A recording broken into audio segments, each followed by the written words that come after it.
ಮೈಸೂರು ಅಂದಾಕ್ಷಣ ಇದು ಇತಿಹಾಸ ಪಾರಂಪರಿಕತೆಯ ಖನಿಜ.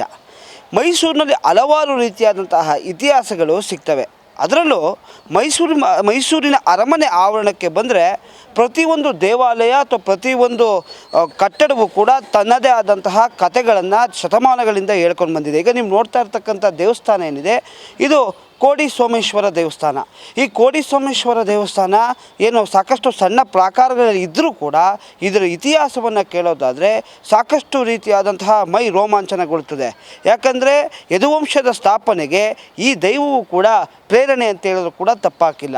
ಯಾಕಂದರೆ ಯದುವಂಶದ ಸ್ಥಾಪಕರಾದಂತಹ ಯದುರಾಯ ಕೃಷ್ಣರಾಯರಿಬ್ಬರೂ ಕೂಡ ದೂರದ ದ್ವಾರಕೆಯಿಂದ ಬಂದು ಏನು ತಮ್ಮ ಮನೆ ದೇವರಾದಂತಹ ಮೇಲುಕೋಟೆ ಚೆಲುವನಾರಾಯಣ ದರ್ಶನವನ್ನು ಮಾಡಿ ಏನು ಪ್ರವಾಸದಲ್ಲಿರ್ತಾರೆ.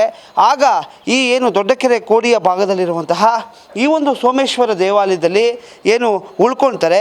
ಪಕ್ಕದಲ್ಲಿರುವಂತಹ ಭೈರವೇಶ್ವರ ದೇವಾಲಯದಲ್ಲೂ ಕೂಡ ಏನು ಒಂದು ದಿನಗಳ ಕಾಲ ವಿಶ್ರಾಂತಿಯನ್ನು ಪಡೆಯುವಂತಹ ಸಂದರ್ಭದಲ್ಲಿ ಏನು ದೂರದ ಅಂದರೆ ಮೈಸೂರಿನ ಅಂತರದಲ್ಲಿರುವಂತಹ 16 ಸಂಸ್ಥಾನ ಏನಿದೆ, ಆ ಒಂದು 16 ಸಂಸ್ಥಾನಕ್ಕೆ ಕಾರ್ಗಳ್ಳಿ ಮಾರನಾಯಕ ಎಂಬುವನು ಸಾಕಷ್ಟು ಉಪಟಳವನ್ನು ಕೊಡ್ತಿರ್ತಾನೆ. ಅಲ್ಲಿನ ಮಹಾರಾಣಿಗೆ ಉಪಟಳವನ್ನು ಕೊಡ್ತಿರತಕ್ಕಂಥ ವಿಚಾರವನ್ನು ಈ ಸಹೋದರರಿಗೆ ಒಬ್ಬ ದಾಸಯ್ಯನ ಮೂಲಕ ಏನು ವಿಚಾರವನ್ನು ತಿಳಿಯುತ್ತೆ.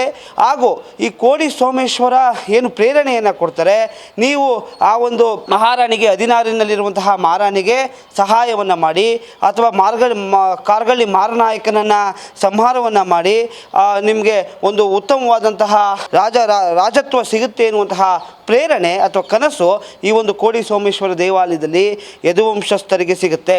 ಅದಾದ ನಂತರ ಯದುವಂಶಸ್ಥರು ಏನು ಅಲ್ಲಿನ ಮಾರನಾಯಕನನ್ನು ಕೊಂದು ಅಲ್ಲಿನ ಯುವರಾಣಿಯನ್ನು ಮದುವೆಯಾಗಿ ಯದುವಂಶ ಪ್ರಾರಂಭ ಆಗುತ್ತೆ. 1399 ಇಸ್ವಿಲಿ ಈ ಒಂದು ಘಟನೆ ನಡೆಯುತ್ತೆ. ಹೀಗಾಗಿ ಈ ಒಂದು ದೇವಾಲಯಕ್ಕೂ ಮೈಸೂರು ಮಹಾರಾಜರಿಗೂ ಕೂಡ ಅವಿನಾಭಾವ ಸಂಬಂಧ. ಮೈಸೂರಿನ ಅರಮನೆಯಲ್ಲಿ ನಡೆಯುವಂತಹ ಎಲ್ಲ ಕಾರ್ಯಗಳಿಗೂ ಕೂಡ ಈ ಒಂದು ದೇವಾಲಯದಿಂದ ಪ್ರಾರಂಭ ಆಗುತ್ತೆ. ನೀವು ಗಮನಿಸಿರ್ಬೋದು, ಮೈಸೂರಿನ ಮಹಾರಾಜರು ಬೆಂಗಳೂರಿಗೆ ತೆರಳಬೇಕಾದ್ರೆ ಅಥವಾ ಎಲ್ಲೇ ಹೋಗಬೇಕಾದ್ರೂ ಕೂಡ ಈ ಒಂದು ದೇವಾಲಯಕ್ಕೆ ದರ್ಶನವನ್ನು ಮಾಡಿ ಪೂಜೆಯನ್ನು ಸಲ್ಲಿಸ್ತಾರೆ.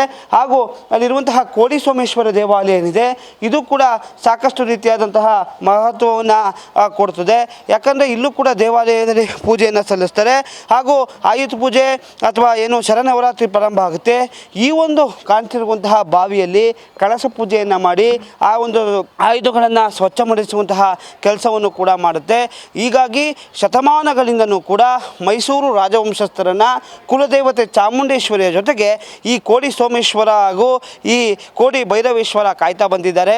ಹೀಗಾಗಿ ಇವೆರಡು ದೇವಾಲಯಗಳು ಕೂಡ ಮೈಸೂರು ರಾಜವಂಶಸ್ಥರಿಗೆ ಒಂದು ರೀತಿ ಕೀರ್ತಿ ಕಳಶ ಅಂತ ಹೇಳಿದ್ರು ಕೂಡ ತಪ್ಪಾಗಿಲ್ಲ. ಕ್ಯಾಮರಾಮನ್ ಸತೀಶ್ ಜೊತೆ ಯಶಸ್ಮಾವತ್ತು ನ್ಯೂಸ್ ಕನ್ನಡ, ಮೈಸೂರು.